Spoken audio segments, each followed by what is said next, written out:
Good morning friends, welcome to my channel अनोखी मोहब्बत और आप देख रहे हैं अनकंडीशनल लव। लास्ट पार्ट में हमने देखा था कि जो जिया और रश्मि रहते हैं वो अपने फ्लैट में चले जाते हैं क्योंकि उन्हें इंटीरियर्स वगैरह करना रहता है। शाम तक वो काफ़ी हद तक अपना इंटीरियर्स कर लेते हैं और बहुत अच्छे से चीज़ें डेकोरेट करते हैं और उसके बाद वो डिसाइड करते हैं कि कुछ इंटीरियर्स जो बचा है वो हम नेक्स्ट डे करेंगे। और दूसरी तरफ जो रिद्धि रहती है वो कैप्टन के साथ अपना मैच खेलती है और हरा तो नहीं पाती है पर कई हद तक ज़्यादा अच्छी टक्कर देती है। कैप्टन को भी ये चीज़ पता चल जाती है कि रिद्धि बहुत स्ट्रॉन्ग प्लेयर है और अगर वो उसके साथ प्रैक्टिस करेगी तो कई हद तक नालंदा को हरा सकती है। मतलब रनर अप तो वो हमेशा से पहले से ही थे, लेकिन अब उनका प्लान था कि वो रनर अप नहीं होकर नालंदा को हरा कर जीते और यही चीज़ उनके दिमाग में चल रही रहती है। अब आगे रश्मि और जिया जो होते हैं वो अपने फ्लैट में चले जाते हैं और वहाँ जाते ही पूरा इंटीरियर डिज़ाइनिंग ये सब कर रहे रहते हैं। जो जिया रहती है उसको एक सीनरी बहुत पसंद आती है जो वो उस वॉल पे लगा देती है, पर रश्मि को वो अच्छी नहीं लगती है। तो रश्मि वो वहाँ से सीनरी हटा के दूसरी तरफ लगा देती है। तभी जिया कहती है, आपको प्रॉब्लम क्या है? ये इतनी अच्छी सीनरी है, मैं इधर लगा रही हूँ तो क्या इशू है यार? लगाने दो ना, अच्छी तो है, कितनी प्यारी लग रही है यहाँ पर। तभी रश्मि कहती है, नहीं, मुझे तो अच्छी नहीं लग रही है, आपको लगता भी है वो वहाँ अच्छी लग रही है। उसकी डलनेस दिख रही है, उसकी ब्राइटनेस, उस सीनरी की जो खूबसूरती है वो इस वॉल पे अच्छी लगेगी। यहाँ पर आपको नहीं लगता कि लाइटिंग की वजह से सीनरी डल हो रही है? यहाँ पे कुछ और लगा देंगे, पर आप नहीं यहाँ लगाओ। तभी रश्मि कहती है, तभी जिया कहती है कि नहीं, मुझे यहीं चाहिए और आप मुझ पे ऐसे हुक्म मत चलाइए। तभी रश्मि कहती है, मैं हुक्म चला रही हूँ?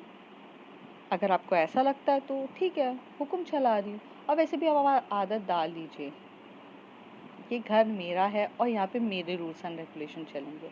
तभी जिया कहती है, आप वाइफ वाली हरकतें कुछ ज़्यादा नहीं कर रहे हैं? आप ऐसा नहीं लगता कि आप बीवी बन चुके हो और मुझ पे पूरा हुक्म चला रहे हो? तो फिर रश्मि कहती है, बीवी बन चुकी हूँ? बेबी मैं ऑलरेडी हूँ आपकी, ठीक है? और हुक्म चलाना तो मेरा बनता है। आपको अच्छा नहीं लगे तो आप एडजस्ट करना सीख जाइए, पर अब घर मेरा, मेरे रूल्स एंड रेगुलेशन, आप मेरे, मेरे रूल्स एंड रेगुलेशन। मतलब आप मेरी नहीं सुनोगे, जिया कहती है। तभी रश्मि बहुत करीब उसके पास आके बोलती है और उसके गालों पे हाथ रख के बोलती है, बेबी सुनूंगी ना, पर जो चीज़ सही होगी, जो चीज़ मेरे अकॉर्डिंग होगी, बेबी मैं सब कुछ सुनूंगी आपकी। आपकी ना सुनूं ऐसा हो सकता है, पर जहाँ आप गलत हो वहाँ मैं सुना दूंगी, ये बात याद रखिएगा। और सीरियसली ये जो वॉल पे रखी है ना पेंटिंग, बहुत गंदी लग रही है, वो इस वॉल पर जाएगी। अब आप सुन लीजिए और अब मैं जा रही हूँ, मुझे वैसे भी बहुत सारा काम है। जिया कंफ्यूज हो जाती है, पहले इतने प्यार से बात करी, फिर ऐसे चिल्लाकर चली गई, इसको क्या दौरे पड़ रहे हैं? जिया इतना ध्यान नहीं देती है, जिया अपने काम में लग जाती है। जैसे कि उसे बहुत सारे काम रहते, कर्टन्स लगाने रहते हैं, बेडशीट न्यू डालनी रहती है, पूरा घर को एक बहुत प्यारे तरीके से डेकोरेट करना रहता है। तो वो उस काम में लग जाती है। थोड़े टाइम के बाद रश्मि भी उसकी हेल्प करती है और इन लोगों का यहाँ पर काम चल ही रहा रहता है। थोड़ी नोक झोंक होती है क्योंकि कुछ चीज़ें रश्मि को जिया की पसंद नहीं है, जिया की रश्मि को पसंद नहीं है, पर ये लोग एक लास्ट तक सब मैनेज कर ही लेते हैं। दूसरी तरफ जो हमारी रिद्धि रहती है वो तैयार होती है ऑफिस कॉलेज जाने के लिए और कॉलेज जाती है। सबसे पहले अपना लेक्चर लेती है और अपने सारे जो ज़रूरी काम होते हैं वो पूरे कंप्लीट करने के बाद वो ग्राउंड में जाती है। जैसे ही वहाँ देखती है तो पहली बार ऐसा था कि कायरा के अलावा भी कोई एक ऐसा इंसान था जो उसे देख के उतना ही खुश हो रहा था जितना कायरा खुश हो रही थी। हाँ, वो कैप्टन थी। वो कैप्टन को इतना ज़्यादा खुशी हो रही थी रिद्धि को देखकर। हालाँकि उसे खुद नहीं पता था कि उसे इतनी खुशी क्यों हो रही है, क्योंकि उस कैप्टन के दिमाग में सिर्फ़ इतना था कि उसे नालंदा को हराना है और हराने के लिए एक अच्छी प्लेयर मिलना बहुत ज़्यादा ज़रूरी है, जो हालाँकि हमारी रिद्धि थी। जैसे ही वो आती है रिद्धि, तो वो सबसे पहले कायरा से ना मिलके कैप्टन से मिलती है। तो कायरा को ये बात बहुत बुरी लगती है कि मेरे साथ ऐसा बिहेव क्यों कर रही हैं। मतलब मैं भी तो इम्पोर्टेंट हूँ, माना कि यार ठीक है, इन्हें पब्लिकली नहीं दिखाना है, पर हाय हेलो तो कर सकती है ना। पर रिद्धि बिल्कुल भी हाय हेलो नहीं करती है। वो बहुत मतलब एक एटीट्यूड रहता है रिद्धि का, क्योंकि एक तो पहली बात वो टीचर रहती है, तो उसे अपना एक एटीट्यूड मेंटेन करके रखना पड़ता है। दूसरी चीज़, love is her personal life, उसकी पर्सनल लाइफ है, वो नहीं बताना चाहती तो उसके लिए आप फोर्स नहीं कर सकते हो। दूसरी तरफ जो कैप्टन रहती है वो भी बहुत प्यार से ग्रीट करती है और अच्छे से बोलती है कि अब आप हारने के लिए तैयार हैं। रिद्धि कहती है आप हराने के लिए तैयार हैं मुझे? तो कहती है मैं तो बेसब्री से इंतज़ार कर रही हूँ कि कब मैं आपको हराऊँ। तो रिद्धि कहती है तो मैं हारने के लिए तैयार हूँ, चलिए फिर ऐसे गेम स्टार्ट होता है, वही तरीके से वही स्किल्स होता है। और इस बार क्या होता है कि एकदम से बास्केटबॉल में करते करते जो जिया रहती है, सॉरी कायरा रहती है, उसका पैर कैप्टन को लग जाता है। और जैसे ही कैप्टन को लगता है तो कैप्टन डायरेक्ट गिरती है रिद्धि के ऊपर। और जब वो रिद्धि के ऊपर गिरती है तो रिद्धि उसे बहुत अच्छे से होल्ड करते हुए मतलब पकड़ते हुए गिरती है। तो दोनों का आई कांटेक्ट होता है। रिद्धि को तो कोई फ़र्क नहीं पड़ता है, पर हाँ कैप्टन जब उससे आई कांटेक्ट करती है तो उसे कुछ ना कुछ अलग सा फील हो रहा रहता है। और उसे समझ में नहीं आ रहा रहता है कि उसे ये चीज़ फील क्यों हो रही है, आखिर उसे क्यों इतना अजीब सा लग रहा है।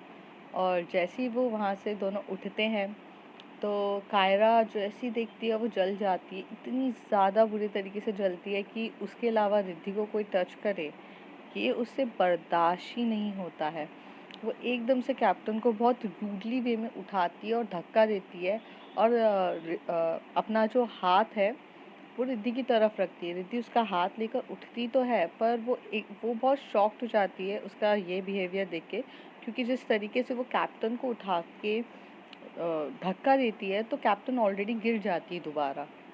तो रिद्धि जो होती है वो उठती है, फिर कैप्टन को उठाने चली जाती है। ये देख के कायरा को बहुत बुरा लगता है कि यार ये मुझे इग्नोर ही करे जा रही है, इतना क्यों कर रही है इग्नोर, क्या हो गया है।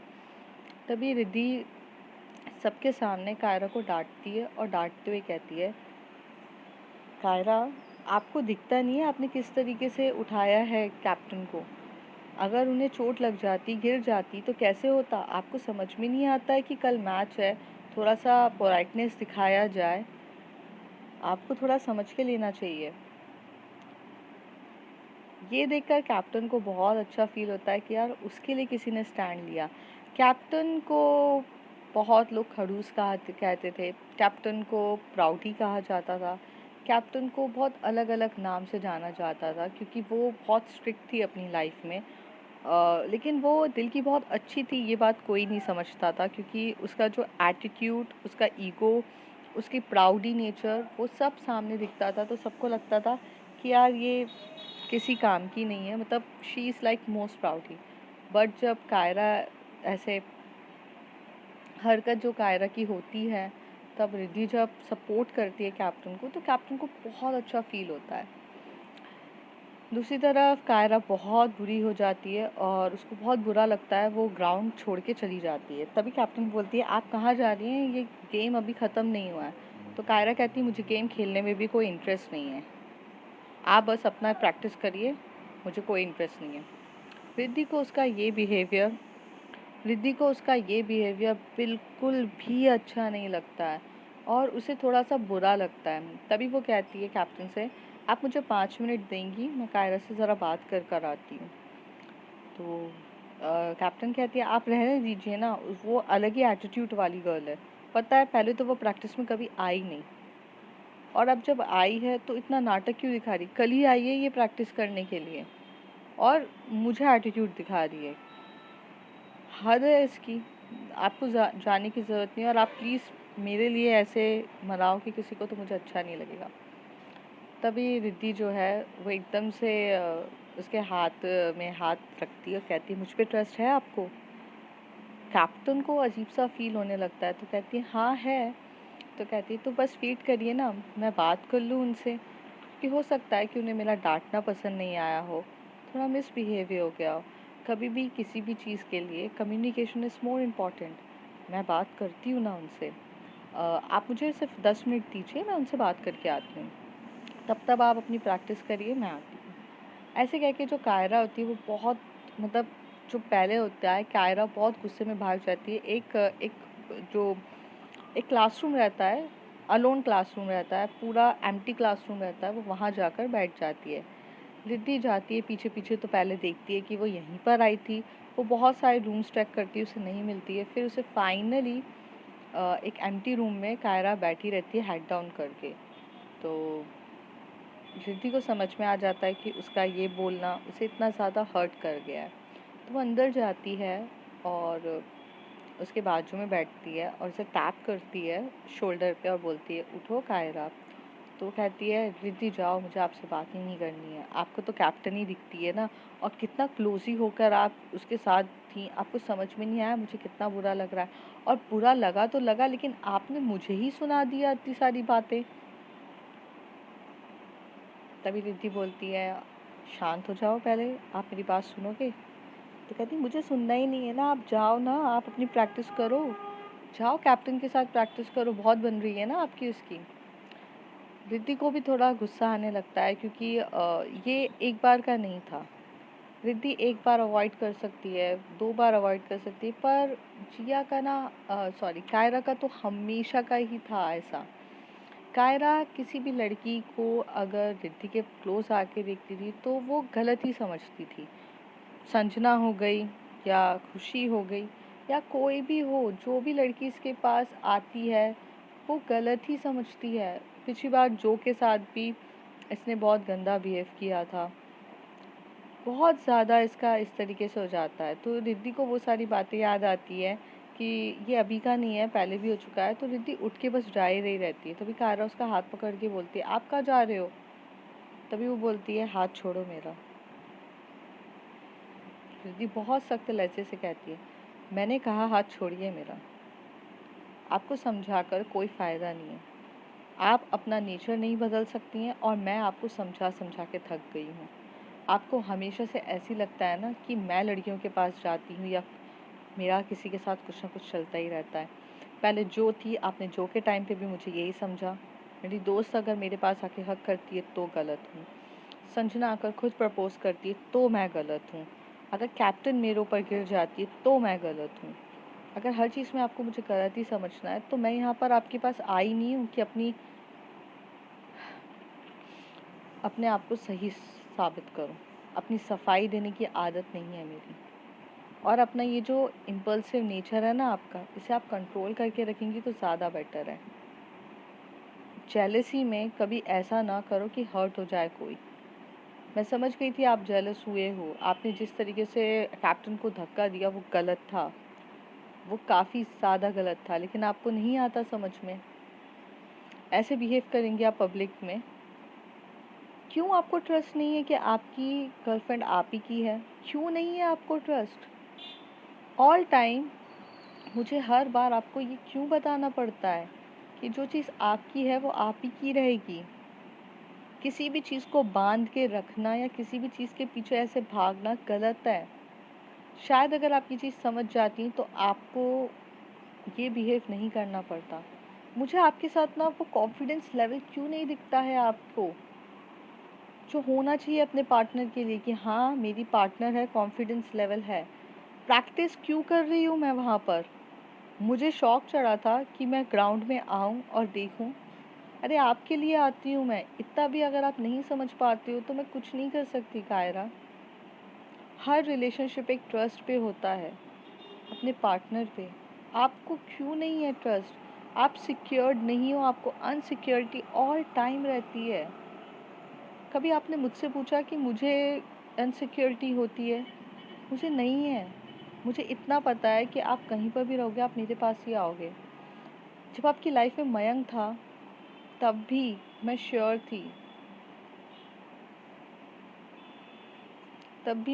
थी, कि आप मेरे से प्यार करते हो और आप आओगे। आज नहीं तो कल आओगे, पर आओगे।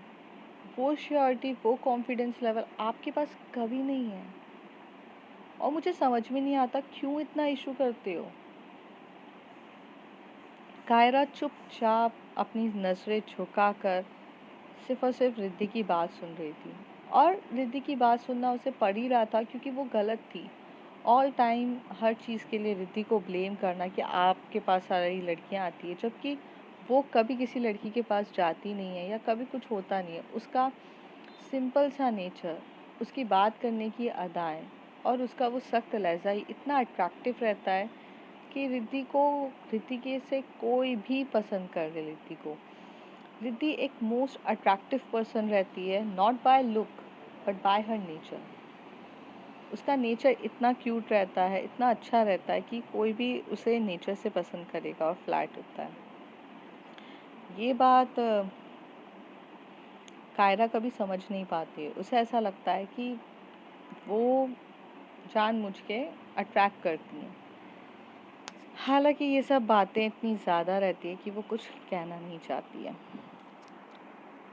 रिद्धि बस वहाँ से निकल जाती है और एक वाटर कूलर रहता है वहाँ पर, पानी पीती है, अपने आप को रिलैक्स करती है और फिर वो ग्राउंड में जाती है क्योंकि उसके लिए किसी से भी, मतलब कैप्टन के लिए भी उसने कमिटमेंट दी रहती है कि वो आएगी प्रैक्टिस करने, चाहे उसका मूड अच्छा हो या ना हो। वो अपने फ़र्ज़ और अपने कमिटमेंट को पूरा निभाती है।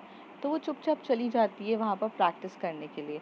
तभी कैप्टन पूछती है कायरा नहीं आई, तो कहती है मैंने उनको समझा दिया है, अब उनको आना होगा तो आएंगी, नहीं आना होगा तो नहीं आएंगी। तो थोड़ी देर में ये लोग जब प्रैक्टिस स्टार्ट करते तो कायरा भागते भागते आती है और कहती है आई एम रियली सॉरी कैप्टन, वो मेरा थोड़ा सा मिसबिहेव हो गया आपके साथ, मेरा इंटेंशन नहीं था आपके साथ ऐसे करने का, बट थोड़ा सा मेरा हो गया। तभी कैप्टन को इतना गुस्सा आ रहा रहता है, लेकिन जैसी वो रिद्धि की तरफ देखती है तो उसे ऐसा लगता है कि अगर मैंने इतना ज़्यादा गुस्सा किया, मैंने अपना एग्रेसिव नेचर इनको दिखाया, तो रिद्धि मेरे बारे में क्या सोचेगी कि अगर कोई सॉरी बोलने आया है तब भी मैं इतना गंदा बिहेव कर रही हूँ। तो उसे अपनी रेपो और अपने नेचर को ध्यान में रखते हुए वो बहुत प्यार से कहती है it's okay Kaira, but next time ध्यान रखिएगा, ऐसा ना हो कि आप कल जब हमारा मैच चल रहा हो और आपने इस इम्पल्सिव नेचर की वजह से मैच छोड़ के चले जाएं। तभी कायरा कहती नहीं नहीं ऐसा कुछ नहीं होगा, but I am really sorry. तो कहती it's okay, back to the practice, captain अपने सख्त लहजे में कहती है। तभी सब प्रैक्टिस में स्टार्ट हो जाती है। कैप्टन और रिद्धि के बीच में सिर्फ टफ कंपटीशन रहता है क्योंकि रिद्धि के स्किल्स को मैच करने का जो दम रहता है वो सिर्फ कैप्टन के बीच में होता है। बाकी कायरा आधी टीम लोग बाकी टीमों के साथ कॉम्पिटिट कर रहे रहते हैं, सब एक दूसरे के साथ कर रहे रहते हैं। 90 मिनट्स का इनका मैच रहता है जो अच्छा खासा चलता है, जिसमें से इस बार कैप्टन की टीम हार जाती है एक गोल से। और कायरा को ये बात देख के बहुत खुशी होती है और वो बहुत ज़्यादा क्लैप करने लगती है कि रिद्धि ने हरा दिया। पर वो भूल जाती है कि वो तो एक्चुअल में कैप्टन की टीम में थी, तो उसे खुश होने का हक नहीं था। लेकिन वो रिद्धि को जीतता हुआ देखकर बहुत खुश होती। कभी कभार ऐसा होता है ना कि आप भले खुद हार जाओ, लेकिन अगर आप जिससे प्यार करते हो और आपका लव जो है, अगर वो जीत रहा है तो फिर आपको एक भरपूर खुशी मिलती है। सेम चीज़ कायरा के साथ भी हो रही रहती है रिद्धि को देखकर। तो रिद्धि चुप रहती है और रिद्धि इशारों में कहती है कायरा कंट्रोल, बट वो नहीं कर पाती। तभी कैप्टन बोलती है रिद्धि जीती है, हम नहीं जीते हैं जो आप इतनी खुश हो रही हैं, हमारी टीम हार गई है। मतलब कल अगर हम जब हारेंगे तो नालंदा के लिए भी आप ऐसे ही क्लैप करोगे। तभी उसको याद आता है शिट मैं क्या कर रही हूँ। तभी वो कहती नहीं नहीं, पर मैं ये बात पे खुश हूँ क्योंकि रिद्धि मैम जो है वो प्रैक्टिस नहीं भी करती तो भी जीत गई, तो हमें सामने वाले को अप्रिशिएट करना चाहिए ना, हमें तो सामने वाले को अप्रिशिएट करना चाहिए ना कि कोई भी जीते। बस मैं यही कर रही थी। जो कैप्टन रहती है उसे गुस्सा आ रहा रहता है और कहती है अप्रिशिएट करना चाहिए तो खुद अप्रिशिएशन भी रखो ना, खुद को भी तो मोटिवेट रखो। हम हार रहे हैं, ये बात आपको समझ में नहीं आ रही है। तभी वो जाती है जो कैप्टन होती है, तभी जो कैप्टन होती है वो जाती है रिद्धि के पास और बहुत प्यार से कहती है आप बहुत एक्सपर्ट हो, यू नो, आप प्रैक्टिस भी नहीं करते हो तब भी इतनी अच्छे से टीम कोऑर्डिनेट करना आपको आता है। काश अगर आप हमारी इस कॉलेज में होते तो मैं आपको अपनी टीम में रखती, जिससे मुझे नालंदा को हराने में बहुत अच्छे से मौका मिलता। तभी रिद्धि कहती है आप हरा दोगे, मुझे गारंटी है और मुझे विश्वास है आप पर। आपके स्किल्स बहुत अच्छे हैं, आप हरा सकते हो। बस इतना ध्यान रखिएगा कि इंडिविजुअली गेम नहीं होता है बास्केटबॉल, टीम वर्क होता है। तो आपको अपनी टीम को लेकर चलना सीखना होगा। मैंने कहीं पे आपके फ्लॉस देखे हैं और आपका भी खुद का फ्लॉस है। जैसे कि आप कैप्टन हो तो आप खुद को पहले आगे करते हो, जो चीज़ गलत है। अगर आप कैप्टन हो तो आप पीछे रहो, पीछे रहकर सामने वाले को आगे करो। जब आप सामने वाले को आगे करोगे तभी जो बताती है कि आपको सबको आगे रखना चाहिए फिर आना चाहिए। क्योंकि आप जब किसी को आगे रखोगे तो आपकी टीम को मोटिवेशन मिलेगा, और जब आपकी टीम को एक चांस मिलता है खुद गोल करने का, बास्केट करने का, तो वो अपना गेम समझ के खेलते हैं। तो आप कल ये मौका सबको दीजिएगा, ऐसा ना हो कि इन सब के चक्कर में आप हार जाओ। तो कैप्टन बोलती है क्या आप मुझे टीम को कैसे चलाना है उसकी थोड़ी सी ट्रेनिंग दे सकती हैं? Please it's a kindly request to you. Riddhi कहती है वो आप बहुत अच्छे से जानते हो आपको चलाना कैसे, मैं बस आपको सिर्फ एक चीज़ दे रही थी जो चीज़ की कमी लगी, बट आपको चाहिए तो मैं आपको बता सकती हूँ। तो ये लोग वहाँ से जाते हैं, एक बोर्ड रहता है, वाइट कलर का बोर्ड रहता है, मार्कर होता है, जिसमें सबको बुलाकर जो रिद्धि है वो गाइड करती है कि अगर ऐसा होगा तो ऐसे से ऐसे करना है, ये करना है। इन लोगों का जो पूरा चीज़ें होती है, बहुत लोगों के क्वेश्चंस आते हैं, रिद्धि जितना हो सकता है एक्सप्लेन करती है। जहाँ वो एक इकोनॉमिक्स को एक्सप्लेन करने में मास्टर रहती है, वहाँ पर वो फर्स्ट टाइम इन लोगों को भी एक्सप्लेन बहुत अच्छे से करती है। फिर वो वक्त आ ही जाता है कि जब मैच स्टार्ट हो जाता है नेक्स्ट डे पूरी इन सब की चीज़ें होती है, मैच स्टार्ट होता है। रिद्धि पहले सबसे पहले जब मॉर्निंग में आती है तो वो कायरा से अकेले में मिलती है और उसे बोलती है डोंट बी इम्पल्सिव। संजना के सामने जब करोगे तो संजना आपको पोक करेगी, संजना आपको प्रेशराइज करेगी, बहुत कुछ करेगी वो आपके साथ, ऐसी हरकतें करेगी जिससे आप डिस्ट्रैक्ट हो वगैरह। बट आपको डिस्ट्रैक्ट नहीं होना है, आपको सिर्फ माइंड में एक ही चीज़ रखनी है कि मुझे जीतना है, मुझे अपना 100% देना है, मुझे बस ये वक्त को एंजॉय करना है। कभी ऐसे सोचना मत कि यार मैं अपना 100% नहीं दे पा रही हूँ या कुछ है। प्रेशर में आकर, नर्वस होके या किसी की बातों में आकर अपने आप को कमज़ोर नहीं करना है। रिद्धि की सारी बात कायरा बहुत अच्छे से समझती है, पर कायरा कहती है ये मेरा नेचर है। तो कहती है आई नो, बट थोड़ा तो कभी कभार अपने नेचर को कंट्रोल करना पड़ेगा ना, सब चीज़ अपने हिसाब से नहीं चलती है। और वो बहुत करीब आती है और कायरा एकदम से करीब आती है रिद्धि के और दिखती है कि रूम में कोई भी नहीं है, तो वो किस कर देती है, जो किस करके एकदम से पीछे हो जाती है।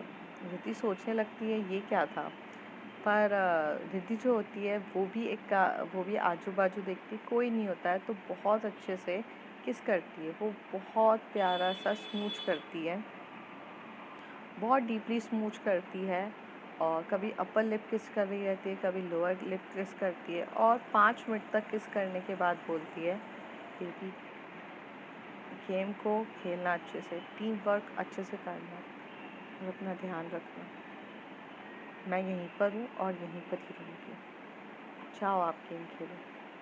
तो वो एकदम से पूछती है मेरा गेम देखने के लिए जिया मैम और रश्मि मैम नहीं आएंगी क्या? तो रिद्धि कहती है ऐसा हो सकता है, नहीं आएंगी, वो आएंगी, अभी वो एक्चुअली अपने फ्लैट में बिज़ी है ना उनका डेकोरेट करने के लिए। और हाँ, मैं बता दूं कि उन्होंने होम पार्टी भी रखी है, उनका न्यू घर की पार्टी का है, तो हमें बुलाया भी है। पार्टी कब है? तो कहती है इस मैच के बाद होगी पार्टी, अब आप जीतो या हारो पार्टी तो होनी है, ये बात याद रखिएगा। लेकिन अगर आप जीत जाती हैं तो डबल पार्टी होगी, और अगर आप हारती हैं तो भी पार्टी है। रिद्धि कहती है, कहकर चली जाती है। तभी कायरा कहती है मतलब पार्टी तो होनी है, अगर पार्टी तो ठीक है बट मैं पार्टी की थोड़ी ना ग्रीडी हूँ। मतलब मुझे तो अपनी रेपो बचाना है और संजना से किसी भी हालत में जीतना होगा। फिर फ्लो पे फिर ग्राउंड पे सबके सब आ जाते हैं, कैप्टन भी आती है। कैप्टन पर्सनली जाके रिद्धि से मिलती है और कहती है कि आप कुछ मुझे टिप्स देना चाहोगे? तभी रिद्धि कहती है नहीं, टिप्स कुछ नहीं देनी है, बस इतना याद रखना गेम को खेलते टाइम प्रेशर में नहीं, इंजॉयमेंट में खेलना। जिस दिन इंजॉय करने लगोगी उस दिन अपना 100% दोगी, पर अगर जिस दिन प्रेशर लेकर करोगी उस दिन अपना 10% ही नहीं दे पाओगी। ऐसे बोलकर वो चली जाती है। कैप्टन में जब टीम को बुला के कैप्टन जब गाइड करता है तब वो भी सेम चीज़ें उसे कहती है कि अपना 100% देना है तो इन्जॉय करना गेम को, अगर प्रेशर में दोगे तो सिर्फ 10% ही दे पाओगे। कायरा हंसने लगती क्योंकि उसे पता रहता है कि ये वर्डिंग और किसी की नहीं, रिद्धि की है। तभी कैप्टन बोलती है आप क्यों हंस रही हैं? तो कहती है आपने इतनी अच्छी बात कही है तो हंसूंगी ही ना, क्योंकि आपने वो बात कह दी है जो मेरे दिल में भी थी। कैप्टन को सुन के थोड़ा सा अजीब लगता है कि इसके दिल में क्यों थी, पर वो इतना सोचती नहीं है और कहती है बैक टू द वर्क। जहाँ पर जो संजना रहती है अपनी नालंदा टीम के साथ आती है और वो इशारों में ही कायरा को बोलती है कि इस बार तुम हारने वाली हो और निधि मेरी है। तभी जो कायरा रहती है वो बहुत स्माइल करती है और एकदम कूल तरीके से बोलती है ओके, और एक उसका आंसर होता है ओके, और फिर वो अपनी चली जाती है। वहाँ पे रिद्धि दोनों पे नोटिस कर रही रहती है, वो बॉडी लैंग्वेजेस दोनों की समझ रही रहती है, संजना की भी और कायरा की भी। और उसे काफ़ी ज़्यादा अच्छा लगता है कि उसने जैसा सिखाया रहता है वैसा। थोड़ी देर में जो रिद्धि के शोल्डर पे हाथ आता है वो रश्मि का होता है और रश्मि बोलती है मैच कैसा चल रहा है? तो कहती है अभी स्टार्ट तो होने दे। तो जिया भी आ जाती है तो कहती तुम लोगों की डेकोरेट हो गया? कहती हाँ हो गया है। हाँ बहुत काम था यार, मैं बहुत थक गई हूँ। तो कहती है हाँ आज पार्टी के बाद आराम से रेस्ट ही रेस्ट करना। तो कहती है हाँ पार्टी तो आज ही करनी पड़ेगी ना, कायरा आखिर जीत कर जो आएगी। तो रश्मि कहती है हाँ ऑफ कोर्स जीतेगी, एक एक्सपर्ट इंसान ने इतनी मेहनत करी है किसी पर। तभी रिद्धि कहती है जीते या ना जीते पर पार्टी तो बनती है। पार्टी उसके एफर्ट्स के लिए बनती है यार, उसने एफर्ट्स बहुत करे हैं और जीतना ना जीतना ये तो अलग बात है, पर एफर्ट्स इज़ मोर इम्पॉर्टेंट, तो एफर्ट्स तो करें। मैच स्टार्ट हो जाता है, मैच में बहुत ज़्यादा टक्कर वाला मैच हो रहा रहता है।